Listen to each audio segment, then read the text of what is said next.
কেউ নতুন নতুন ক্ষমতায় যাওয়ার স্বপ্ন দেখছে, কেউ মন্ত্রী হওয়ার স্বপ্ন দেখছে, কেউ তদবির বাণিজ্যের স্বপ্ন দেখছে, কেউ বিভিন্ন মেয়র, কমিশনার এবং চেয়ারম্যান বিভিন্ন জায়গাতে নিয়োগ বাণিজ্য করছে।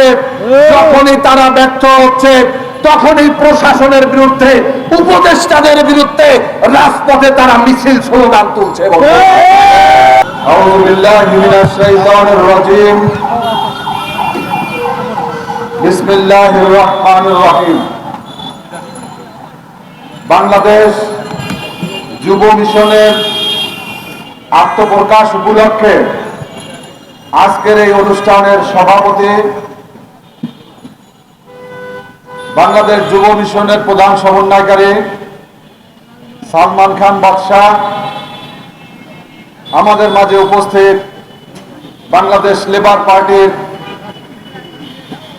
কেন্দ্রীয় মহানগর, বাংলাদেশ ছাত্র মিশনের কেন্দ্রীয় মহানগর নেতৃবৃন্দ, বন্ধু প্রতিম, বিভিন্ন সংগঠনের আমন্ত্রিত অতিথিবৃন্দ, সুধী মণ্ডলী, সাংবাদিক বন্ধুরা, প্রশাসনের বিভিন্ন দায়িত্বরত প্রতিনিধিবৃন্দ। মাইকটা এরকম করে কেন? মাইকের লোক এটা সরব। সবাইকে জানাই বাংলাদেশ লেবার পার্টির পক্ষ থেকে আন্তরিক শুভেচ্ছা ও অভিনন্দন। সংগ্রামী বন্ধুরা আমার, আপনারা লক্ষ্য করেছেন বিগত 24 ঘন্টায় বাংলাদেশের টেকনাফ থেকে তেতুলিয়া, রূপসা থেকে পাথুরিয়া, সবার ভিতরে একটাই প্রশ্ন দেশে হচ্ছে কি? সবার ভিতরে প্রশ্ন, ডাক্তার মোহাম্মদ ইউনূস তিনি পদত্যাগ করছেন কিনা, বাংলাদেশে সেনা শাসন আসছে কিনা, পদত্যাগ কোন কোন উপদেষ্টা করছেন। এই প্রশ্নগুলো আমাদের সোশ্যাল মিডিয়া, সাধারণ মানুষ এবং বিভিন্ন প্রশাসনের ভিতরে ঘুরপাক খাচ্ছে। আমরা বাংলাদেশ লেবার পার্টি, আমরা বিগত 17টি বছর মঈনুদ্দিন ফখরুদ্দিনের বিরুদ্ধে আন্দোলন করেছি। ফখরুদ্দিনকে আন্দোলন করে সরানোর পরে ফখরুদ্দিনের আন্দোলনের ফসল খুনি হাসিনা দায়িত্ব গ্রহণ করেছে। বিগত 15টি বছর এই খুনি হাসিনা সারা বাংলাদেশে হত্যা, গুম, খুন, আয়নাঘর সৃষ্টি করে এদেশের মানুষকে একটা নরকে পরিণত করেছিল। আপনারা দেখেছেন আমাদের বিএনপির মহাসচিব মির্জা ফখরুল ইসলাম আলমগীর, যিনি আমাদের সবার শ্রদ্ধার এবং সম্মানের পাত্র, তিনি অনেকবার বলেছেন ছাত্রদের, যুবদের প্রতি আক্ষেপ করে, কারণ বিগত 15টি বছর ফ্যাসিবাদের বিরুদ্ধে ওইভাবে ছাত্র সমাজ, যুব সমাজ জেগে ওঠেনি। তিনি বলতেন যে 1952 সালের ভাষা আন্দোলন এই ঢাকা বিশ্ববিদ্যালয় থেকে শুরু হয়েছিল। এই ঢাকা বিশ্ববিদ্যালয় থেকে 1990 সালের দীর্ঘ 9 বছরের স্বৈর শাসক সেই হোসাইন মোহাম্মদ এরশাদের বিরুদ্ধে ছাত্র জনতা রুখে দাঁড়িয়েছিল। কিন্তু সেই ছাত্র সমাজ, যুব সমাজ আজকে ঘুমিয়ে আছে। কিন্তু বন্ধুরা আমার, আমরা দেখলাম যে আমাদের ঢাকা বিশ্ববিদ্যালয় শুধু নয়, চট্টগ্রাম বিশ্ববিদ্যালয় নয়, আমাদের প্রাইভেট বিশ্ববিদ্যালয়গুলো, যেখানে আমরা রাজনীতির কল্পনা করি না, যেখানের ছাত্ররা হচ্ছে বাংলাদেশের বিত্তশালী গুলশান, বনানী, ধানমন্ডি সেই বড় বড় শিল্পপতিদের সন্তানরা, যারা ব্র্যাক বিশ্ববিদ্যালয়, নর্থ সাউথ বিশ্ববিদ্যালয় থেকে শুরু করে বড় বড় প্রাইভেট বিশ্ববিদ্যালয়ে লেখাপড়া করে, সেই সব বিশ্ববিদ্যালয়গুলো থেকে খুনি হাসিনার মস্তদের বিরুদ্ধে আমাদের ছাত্র জনতা রুখে দাঁড়িয়েছিল। ফলশ্রুতিতে আমরা দেখেছি এই 5ই আগস্ট ছাত্র জনতার বিপ্লব হয়েছে, ছাত্র জনতার গণ অভ্যুত্থান হয়েছে। দীর্ঘ 16 বছরের স্বৈরাচারিণী লেডি হিটলার খুনি হাসিনা বাংলাদেশ থেকে পালিয়ে গিয়েছে। আমরা দৃশ্যের অনেক ঘটনাই আমরা জানি না। ওই 5ই অক্টোবর কি কি ঘটনা ঘটেছিল 11টা থেকে আমরা তা অনেকেই জানতাম না। সেই ক্যান্টনমেন্ট গুলোতে খুনি হাসিনার 629 জন আশ্রয় নিয়েছিল, যাদেরকে বলা হয়েছে ভিভিআইপি। আমরা দেখেছি সেই ভিভিআইপিদের তালিকায় যারা আশ্রয় নিয়েছে তার ভিতরে 70% হচ্ছে পুলিশ বাহিনীর বিভিন্ন পর্যায়ের সদস্য, এবং এমনকি অসংখ্য পুলিশের কনস্টেবল রয়েছে। তার কি আতঙ্ক, তাকে কেন ক্যান্টনমেন্টে আশ্রয় নিতে হবে, এই প্রশ্ন বাংলাদেশ লেবার পার্টির পক্ষ থেকে আমরা করতে চাই। এই পুলিশ সদস্যদেরকে আশ্রয় নিতে হয়েছে এই কারণে এই পুলিশের কনস্টেবল, পুলিশের এসআই, পুলিশের ওসি, পুলিশের কমিশনার, এই কুত্তাগুলো আমাদের ছাত্র যুব সমাজের বুকগুলোকে জাজরা করে দিয়েছিল। এই খুনিগুলো আশ্রয় নিয়েছিল বিভিন্ন ক্যান্টনমেন্টে, এবং এই সেনাবাহিনী তাদেরকে পাহারা দিয়ে তাদেরকে পালিয়ে যাওয়ার সুযোগ করে দিয়েছে। আপনারা দেখেছেন এই গণভবনে কিভাবে জনগণ গণভবন প্রধানমন্ত্রীর কার্যালয় অভিমুখে তারা রওনা দিয়েছিল শুধুমাত্র একটা ভবনের দিকে। তখন হয়তো যুব সমাজ, ছাত্র সমাজ ভুলে গিয়েছিল ওই জায়গাটাও কিন্তু খুনি হাসিনার আর এক দোসর চুপ্পু মিয়া অপেক্ষা করতেছিলেন। তিনিও হয়তো পালিয়ে যাবেন, কিন্তু সেদিকে আমাদের ছাত্র যুব সমাজ যায়নি। আমরা এই ক্যান্টনমেন্ট থেকে যে খুনি হাসিনার বিদেশে পালিয়ে যাওয়ার ব্যবস্থা করে দেওয়া হয়েছে, আজকে সেনাপ্রধান আপনার তো নির্বাচন কবে হবে এই ডেডলাইন ঘোষণা করার আপনি কে? আপনাকে কে বলছে নির্বাচনের ডেডলাইন ঘোষণা করার জন্য? আপনি দেশের আইন শৃঙ্খলা বজায় রাখার চেষ্টা করুন, আপনারা কোনো বিশৃঙ্খলার চেষ্টা করবেন না। বাংলাদেশের দেশপ্রেমিক সেনাবাহিনীকে আমরা শ্রদ্ধা এবং স্যালুট জানাই। ওই 5 তারিখে আওয়ামী লীগের নেতা শেখ হাসিনা সহ আওয়ামী লীগের নেতা কর্মীদেরকে পালিয়ে যাওয়ার সুযোগ করে দিয়েছিল এই সেনাবাহিনীর সদস্যরা। বন্ধুরা, তা না হলে গণভবনের মতো খুনি হাসিনাকেও খুঁজে পাওয়া যেত না।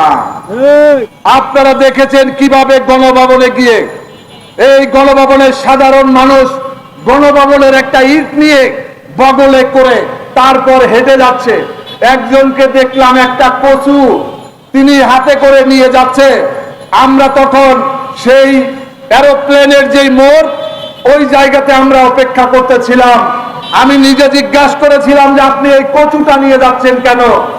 বলছে এটা কচু নয়, এটা হচ্ছে খুনি হাসিনাকে যে বাংলাদেশ থেকে পালিয়ে যেতে দেশের জনগণ বাধ্য করেছে।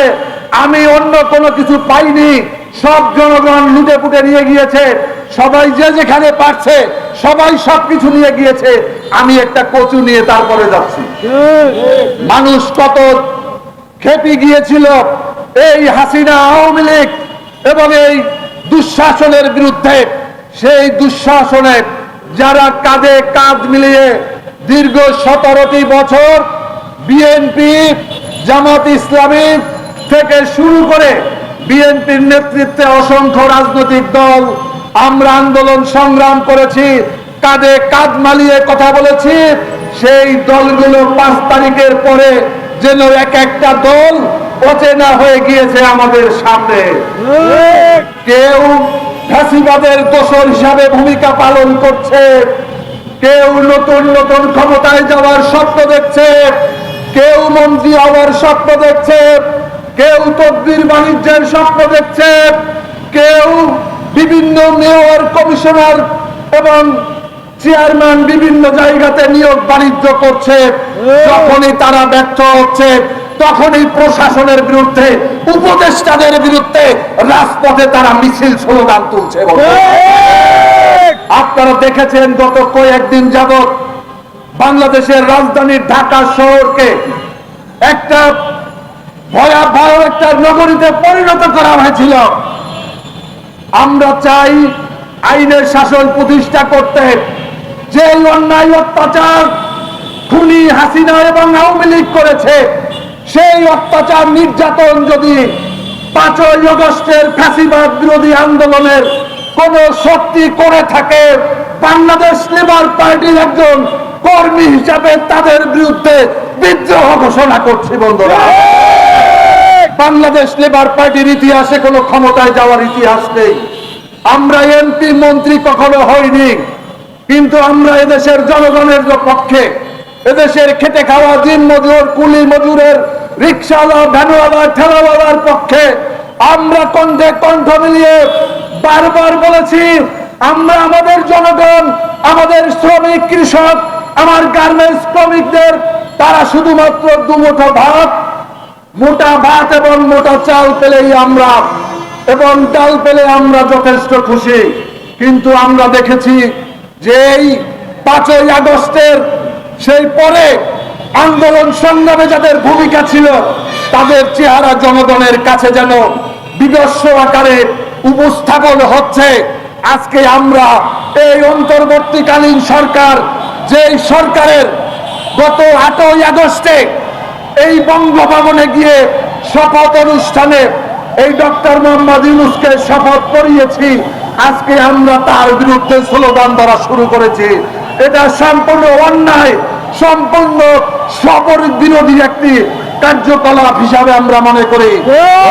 সংগ্রামী না রাজনৈতিক নেতৃবৃন্দ, দেশবাসী, আপনাদের উদ্দেশ্যে বলতে চাই, খুনি হাসিনা পালিয়ে যাওয়ার পরে যদি নোবেল বিজয়ী ডক্টর মোহাম্মদ ইউনূস ক্ষমতা না নিতেন, 3 ঘন্টার মধ্যে খুনি হাসিনা ওই প্লেনে করে আবার বাংলাদেশে ফিরে আসতো। বন্ধুরা, ডক্টর মোহাম্মদ ইউনূসকে যদি পদত্যাগে কেউ বাধ্য করে, এর জন্য এদেশের বৃহৎ যে রাজনৈতিক দলগুলো রয়েছে, যারা ক্ষমতায় যাওয়ার কামড়াকামড়ি করছে, তারাই একমাত্র দায়ী থাকবে। আমরা বাংলাদেশে একটি সুষ্ঠু, গ্রহণযোগ্য একটি নির্বাচন চাই। আমরা খুনি হাসিনা 14, 18, 24-এ যেভাবে নির্বাচন করেছে, ওরকম একটি নির্বাচন আমরা চাই না। আমরা খাই খাই রাজনীতির অবসান চাই। আমরা লুটপাটের গণতন্ত্র চাই না। আমরা দখলবাজির গণতন্ত্র চাই না। আমরা চাই যে এই গণতন্ত্রে এদেশের মানুষকে চাকরির জন্য অফিসে গিয়ে, অফিসের কাজের জন্য কোর্টে গিয়ে মামলার জন্য ঘুষ দিতে হবে না, তাকে হয়রানি হতে হবে না। আমরা এমন একটি বাংলাদেশ চাই। বন্ধুরা, সংগ্রামী বন্ধুরা আমার, আজকে এই ডক্টর মোহাম্মদ ইউনূসের দৃষ্টি আকর্ষণ করে বলতে চাই, বিগত 5 তারিখে ফয়সালা হয়ে গিয়েছে। এদেশের 18 কোটি জনগণ আপনার পাশে আছে। আপনি ওই চেয়ার থেকে নড়াচড়ার কোনো চেষ্টা করবেন না, তাহলে আমরা 18 কোটি মানুষ, আমরা সেই আবারও খুনি হাসিনার বাংলাদেশে আবার প্রতিষ্ঠার পর আবারও সুগম হবে। আমরা চাই না বাংলাদেশে আবার আওয়ামী ফ্যাসিবাদ ফিরে আসুক। বন্ধুরা, আজকে আমাদেরকে শুধুমাত্র এই বক্তব্য বিবৃতি নয়, রাজপথে আবার অবস্থান নিতে হবে। আজকে আমি এনসিপির বন্ধুদের শুধু বলতে চাই, বন্ধুরা, তোমাদের সেদিন আত্মত্যাগের কারণে, তোমরা এই গুলির মুখে ঝাঁপিয়ে পড়ার কারণে আজকে দেশের মানুষ মুক্ত হয়েছিল। তোমাদের রাজনৈতিক দল করতে হবে, তোমরা রাজনৈতিক দল করেছো, তোমরা বয়সে তরুণ, আমি তোমাদের সমালোচনা করতে চাই না, কিন্তু তোমাদেরকে একটা কথা বলতে চাই, দীর্ঘ 1989 সাল থেকে এই ঢাকা শহরে মিছিলে স্লোগানে অংশ নিয়ে রাজনীতিতে সক্রিয় রয়েছি। দীর্ঘ রাজনৈতিক অভিজ্ঞতার আলোকে বলতে চাই, তোমরা সবাইকে নিয়ে চলতে শেখো। তোমরা সমস্ত রাজনৈতিক দলকে ভ্রাতৃত্ব বন্ধনে আবদ্ধ করার মতো পরিস্থিতি তৈরি করো। তোমরা সমস্ত রাজনৈতিক দলগুলোর কাছে তোমাদের প্রতিনিধি যাও, তোমরা গিয়ে তাদের পরামর্শ নাও, তোমরা আগামী দিনের রাজনীতিতে কিভাবে একটি খাই রাজনীতি মুক্ত, লুটপাটের গণতন্ত্র মুক্ত এদেশের মানুষের 54 বছরের আকাঙ্ক্ষিত যেই বাংলাদেশ, যেই বাংলাদেশে ঘুষ থাকবে না, সুদ থাকবে না, এখানের মানুষের হয়রানি থাকবে না, মামলা বাণিজ্য থাকবে না, দ্রব্যমূল্যের নিয়ন্ত্রণ থাকবে, কৃষক তার পণ্যের মজুরি পাবে, শ্রমিক তার শ্রমের মজুরি পাবে, ন্যায্য মজুরি পাবে, সেই পরিবেশ তৈরি করার জন্য তোমরা বিভিন্ন দলের পরামর্শ নিয়ে তারপরে এনসিপিকে পরিচালনা করো। আমরা তোমাদের পাশে আছি। আমরা বিএনপির সাথে দীর্ঘ আন্দোলন সংগ্রামে আমরা বলেছি, আমরা একটি ক্ষুধা দারিদ্র মুক্ত, একটা ইনসাফ ভিত্তিক একটা জনকল্যাণ রাষ্ট্র প্রতিষ্ঠা করার জন্য আমার নেতা মাওলানা মতিন যেই মিশন শুরু করেছে, সেই মিশন আমরা সামনে এগিয়ে নিয়ে যেতে চাই। আমাদের বাংলাদেশে দখল বাণিজ্য করা যাবে না, বাংলাদেশের কোন মানুষকে কষ্ট দেওয়া যাবে না। কিন্তু বিগত 5 তারিখের পরে সারা বাংলাদেশে যা শুরু হয়েছে, বিভিন্ন রাজনৈতিক দলের নামে বেনামে, এগুলোকে আইন শৃঙ্খলা রক্ষাকারী বাহিনীকে আরো শক্তভাবে মোকাবেলা করতে হবে। সংগ্রামী বন্ধুরা আমার, বাংলাদেশ জামাত ইসলামের আমির, তাকে ধন্যবাদ জানাই। তিনি সম্প্রতি একটা জাতীয় ঐক্যের কথা বলেছেন, একটা জাতীয় সংলাপের কথা বলেছেন। আজকে আমরা চাই লেবার পার্টি, আমরা চাই এই যে উপদেষ্টা পরিষদ রয়েছে, এই উপদেষ্টা পরিষদে অনেক আওয়ামী লীগের দোসর রয়েছে, অনেক হাসিনার লেসপেন্সার রয়েছে, আওয়ামী সরকারের অনেক সুবিধাভোগী রয়েছে। ডক্টর মোহাম্মদ ইউনূসকে অবিলম্বে এই উপদেষ্টা পরিষদ এটাকে পুনর্গঠন করতে হবে। এখানে সমস্ত রাজনৈতিক দলগুলোর প্রতিনিধির সমন্বয়ে সর্বদলীয় অন্তর্বর্তীকালীন সরকার আমরা প্রস্তাব করছি।